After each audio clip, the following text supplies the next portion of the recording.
Hi friends, ఈరోజు మనం తెలుసుకునే టాపిక్ అనేది వేరేలాగా అసైన్మెంట్స్ అనమాట. సో అసైన్మెంట్స్ అనేవి రెండు రకాలు అనమాట. ఒకటి కంటిన్యూస్, ఇంకోటి procedural. So first continuous assignment గురించి తెలుసుకుందాం. Continuous assignments are used to continuous drive the values on to nets or variable. So కంటిన్యూస్గా అసైన్మెంట్స్ అనేవి డ్రైవ్ చేయడానికి, వాల్యూస్ తెలుసుకోవడానికి మనం ఈ కంటిన్యూస్ అసైన్మెంట్స్ అనేవి యూజ్ చేస్తాం అనమాట. సో కంటిన్యూస్ అసైన్మెంట్స్లో మనం కంపల్సరీ అసైన్ కీవర్డ్ అనేది మనం యూజ్ చేస్తాం అనమాట. అసైన్ కీవర్డ్ అనేది యూజ్ చేస్తాం. సో ఎగ్జాంపుల్గా మనం ఇక్కడ చూసుకున్నట్టయితే ఫస్ట్ వెరిలాగ్ కోడ్ అనేది మాడ్యూల్ దానికి రాశాను. మాడ్యూల్ అనేది రాశాను. సో ఇక్కడ మీరు చూసుకున్నట్టయితే అసైన్ అని రాసి y equal to A and B అని ఇచ్చాను అనమాట. సో ఇక్కడ ఏమవుతుంది, అసైన్ అని యూజ్ చేయడం వల్ల y equal to A and B, మనం ఏ అండ్ బికి ఏవైనా వాల్యూస్ ఇచ్చినప్పుడు దాని అవుట్పుట్ అండ్ ఆపరేషన్ చేసి వైకి అనేది అసైన్ అవుతుంది అనమాట. సో ఇలాగా ఈ ఒక్కదాన్ని కొనడం వల్ల కంటిన్యూస్ అనేది జరుగుతుంది. లేదా మీ number of assign values, so ఇది ఒక అసైన్ వాల్యూస్, ఇది ఒక నెంబర్ ఆఫ్ అసైన్ వాల్యూస్ రాసామనుకోండి. ఫస్ట్ ఇది ఏ అండ్ బి, ఇది ఏఆర్బి, ఇది ఏఎక్స్ఆర్బి. సో ఇలా నెంబర్ ఆఫ్ అసైన్ వాల్యూస్ రాసినప్పుడు కూడాను మనకి అవుట్పుట్ అనేది ఓకే ప్యారల్గా జరుగుతుంది. ఎగ్జిక్యూషన్ అనేది ప్యారల్గా, ఎన్ని నెంబర్ ఆఫ్ అసైన్ వాల్యూస్ ఎన్ని ఉంటే అవన్నీ కూడా ప్యారల్గా జరుగుతాయి అన్నమాట. Execution parallel. నెక్స్ట్ ఇది చూసుకున్నట్టయితే ఇక్కడ మీరు ఫస్ట్ అసైన్ అనేది y1 A and B. So ఇది ఒకటి జరిగింది. సో ఇక్కడ మీరు చూసుకుంటే ఇవన్నీ ప్యారల్గానే జరుగుతాయి. బిగినెండ్లో రాసినట్టు ప్యారల్గానే జరుగుతాయి. కాకపోతే ఇది వచ్చినప్పుడు జీరో సిమ్యులేషన్ టైంలో వచ్చేస్తుంది. ఇది వచ్చినప్పుడు టూ నానో సెకండ్స్ డిలే వస్తుంది. ఇది 5 నానో సెకండ్స్ డిలే కింద. సో ఈ డిలే కింద అవుతుంది, కానీ కాకపోతే ఎగ్జిక్యూషన్ అనేది ఇప్పుడు ప్యారల్గానే జరుగుతుంది అనమాట. సో ఇది కంటిన్యూస్ అసైన్మెంట్స్ అనమాట. Next procedural assignments update the value of variables under the control.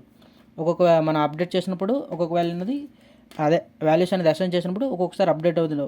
అందులో first initial block, next always block ఉంది. ఇనిషియల్ అంటే జస్ట్ ఒకసారి execute start, zero simulation time, only one time executable. మనం ఏదైనా code రాసినప్పుడు దాన్ని initial బ్లాక్లో రాసినట్టయితే ఆ కోడ్ అనేది ఒకసారి మాత్రం ఎగ్జిక్యూట్ అవుతుంది అనమాట. ఇక్కడ మీరు చూసుకున్నప్పుడు ఇక్కడ ఒక కోడ్ రాశాను, ఇది ఒక కోడ్ రాశాను, దీన్ని ఇనిషియల్ పెట్టి ఇనిషియల్లో రాశాను. సో ఇనిషియల్ రాసినప్పుడు ఈ కోడ్ ఏమవుతుంది అనుకుంటా, ఓన్లీ ఒకసారి మాత్రం ఎగ్జిక్యూట్ అవుతుంది అనమాట.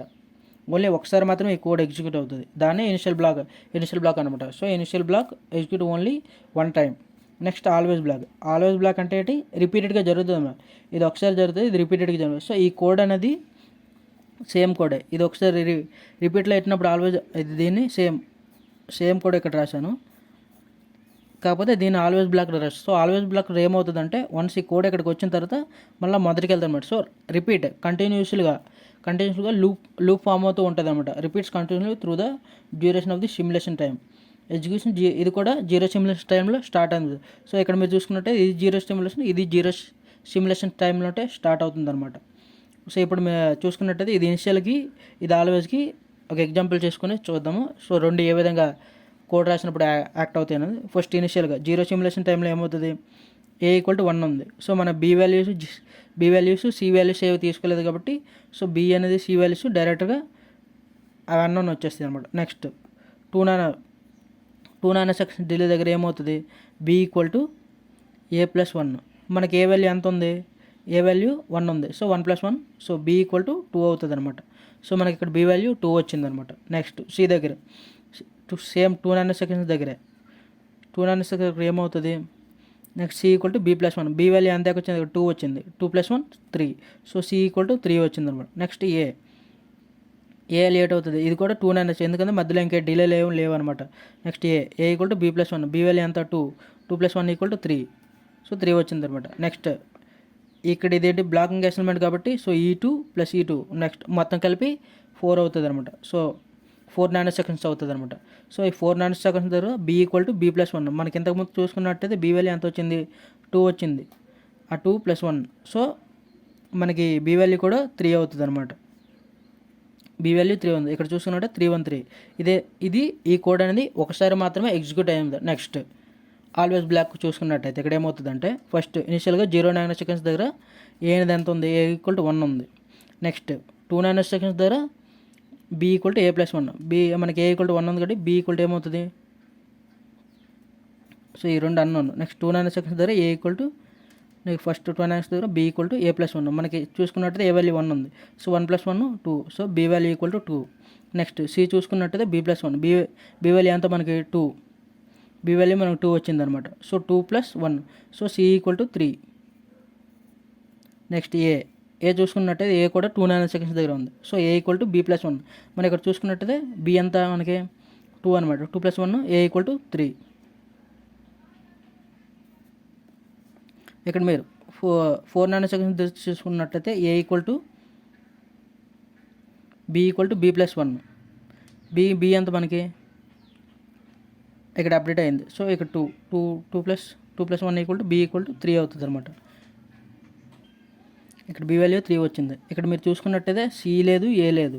సో ఇక్కడ మీరు చూసుకున్నట్టయితే ఇక్కడ ఆల్వేజ్ అనేది లూప్ కంటిన్యూస్ అవుతుంది కాబట్టి సో ఇక్కడ నుండి వచ్చింది మళ్ళీ ఇక్కడికి వెళ్తుంది అనమాట. సో అప్పుడు ఈ 4th నానోసెకండ్స్ దగ్గర ఏమవుతుంది, ఏ = 1 అసైన్ ఉంది. సో ఏ = ఇక్కడ 1 వస్తుంది అనమాట. ఈ సికి మన 4 నానోసెకండ్స్ దగ్గర ఏం లేదు కదా. సో 4 నానోసెకండ్స్ దగ్గర సి వాల్యూ ఎంత ఉందో దాన్ని ఎక్కడ వస్తుంది. మీరు ఇక్కడ చూసుకున్నట్టయితే ఇక్కడ చేంజ్ అవుతుంది ఇనిషియల్కి ఆల్వేస్కి. సో ఇది మాత్రం చేంజ్ అవుతుంది. సో ఇది వన్స్ ఎగ్జిక్యూట్ అవుతుంది. ఇది వన్స్ ఎగ్జిక్యూట్ అయింది మళ్ళీ లూప్లోకి వెళ్తుంది అనమాట. మీరు ఇక్కడ చూసుకున్నట్టయితే ఏ వాల్యూ అనేది ఇక్కడ లేదు, ఎండింగ్లో ఏ వాల్యూ అనేది ఇక్కడ లేదు. సో అందువల్ల ఇది అనేది ఇక్కడ స్టాప్ అయిపోయింది. ఏ వాల్యూ ముందు ఎంత ఉందో ఇప్పుడు కూడా అంతే వచ్చింది అనమాట. కాకపోతే ఇక్కడ చూసుకున్నట్టయితే మళ్ళీ లూప్కి వెళ్ళింది కాబట్టి ఇక్కడ ఏ వాల్యూ రావడం మళ్ళీ స్టార్టింగ్కి వచ్చినప్పుడు ఆ 4 నానోసెకండ్స్ దగ్గరే ఏ = 1 అయ్యిందనమాట. సో అందువల్ల ఆ ఏ = 1 అనేసి 4 నానోస్ దగ్గర మనం ఇక్కడ డిస్ప్లే అయ్యిందనమాట. ఈ విధంగా ఇనిషియల్ ఆల్వేస్ బ్లాక్ అనేది యూజ్ చేస్తామన్నమాట. నెక్స్ట్ ఈవెంట్ కంట్రోల్స్ అనమాట. మనం ఏదైనా ఈ ఈవెంట్ని చేస్తున్నప్పుడు మన కోడ్ రాసినప్పుడు always positive clock, negative clock, so ఈ విధంగా యూజ్ చేస్తామన్నమాట. ఈ change in value of register net event control అంటే మన డైరెక్ట్గా పాజిటివ్ కానీ నెగెటివ్ కానీ ఈ విధంగా మనం ఇచ్చిన ట్రిగ్గరింగ్ ఇవన్నీ ట్రిగ్గరింగ్ అనమాట. ట్రిగ్గరింగ్ ఇచ్చినప్పుడు మనకి ఆ ఈవెంట్ అనేది జరుగుతుంది అనమాట. ఫస్ట్ ఆల్వేజ్ పాజిటివ్ క్లాక్ ఎప్పుడు అవుతుంది అంటే మనం క్లాక్ ఇచ్చినప్పుడు అది ఎప్పుడు పాజిటివ్ క్లాక్ తగులుతుందో అప్పుడు అనేది ట్రిగ్గర్ అయ్యి మనకి ఆ కోడ్లో ఏది రాసామో అదంతా ఎగ్జిక్యూట్ అవుతుంది అనమాట. నెక్స్ట్ ఆల్వేజ్ నెగెటివ్ అయినప్పుడు ఎప్పుడైతే మనకి నెగెటివ్ అనేది అవుతుందో అప్పుడు అనేది ఆ కోడ్ అనేది ఎగ్జిక్యూట్ అవుతుంది అనమాట. సో ఈ రెండు సింక్రనస్కి అనమాట. సింక్రనస్ సర్క్యూట్లు మాత్రమే ఈ రెండు యూజ్ చేస్తారు. అసింక్రనస్ సర్క్యూట్కి డైరెక్ట్గా always positive clock, negative clock ఈ విధంగా మనం డిఫైన్ చేస్తామన్నమాట. అసింక్రనస్కి మనం ఈ విధంగా రాస్తామన్నమాట. కోడ్ రాసినప్పుడు always positive clock or negative clock అని రాస్తాం.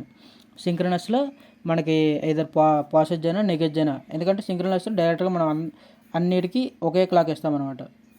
సో ఒకే క్లాక్ ఇది పాజిటివ్ క్లాక్ నెగెటివ్ క్లాక్ మనం డిసైడ్ చేస్తాం. సో అసింక్రనస్ క్లాక్ ఏమవుతుంది, దీని యొక్క అవుట్పుట్ దీని క్లాక్గా వెళ్తుంది. సో ఈ విధంగా మనం అసింక్రనస్ని పాజిటివ్ నెగెటివ్ క్లాక్ కింద మనం ఈ విధంగా డిఫైన్ చేస్తాం అనమాట. Next sensitivity list. So sensitivity list అంటే ఇక్కడ మీరు చూసుకున్నట్టయితే ఒక example, sensitivity without sensitivity list the always block will loop continuously without waiting for the triggering event. ఇక్కడ ఒక ఎగ్జాంపుల్ దీన్ని బట్టి మీకు అర్థం అవుతుంది. సో ఇక్కడ చూసాను చూడండి, @A, B, selection line. So ఇక్కడ మీరు చూసుకున్నట్టయితే ఇవి మనం ఇనిషియల్గా మాడ్యూల్లో రాసినప్పుడు 2x1 మార్క్స్ అనుకో, 2x1 మార్క్స్. సో దీనికి ఏమంటాయి A, B, సెలక్షన్ లైన్ అనమాట. So output. సో ఈ విధంగా మన ఎప్పుడైనా ఈ సెన్సిటివిటీ లిస్ట్లో ఇన్పుట్స్ సెలక్షన్ లైన్స్ మాత్రం రాస్తాం. So A, B, selection line. So A, B inputs మనం ఏవేవి అనేసి ఉంటాయో వాటిని మాత్రమే ఇందులో రాస్తామన్నమాట. లేదా స్టార్ కింద మనం మెన్షన్ చేయొచ్చు.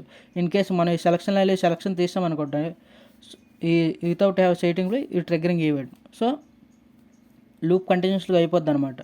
ఈ సెలక్షన్ లిస్ట్ మిస్ అయినట్టే వితౌట్ సెన్సిటివ్ లిస్ట్. సో అందువల్ల మనం ఎప్పుడైనా సెన్సిటివిటీ యూజ్ చేసినప్పుడు మనం మ్యాక్సిమం సెన్సిటివిటీ లిస్ట్ అనేది యూజ్ చేస్తాం.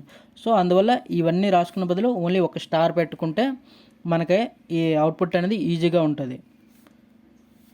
Thank you.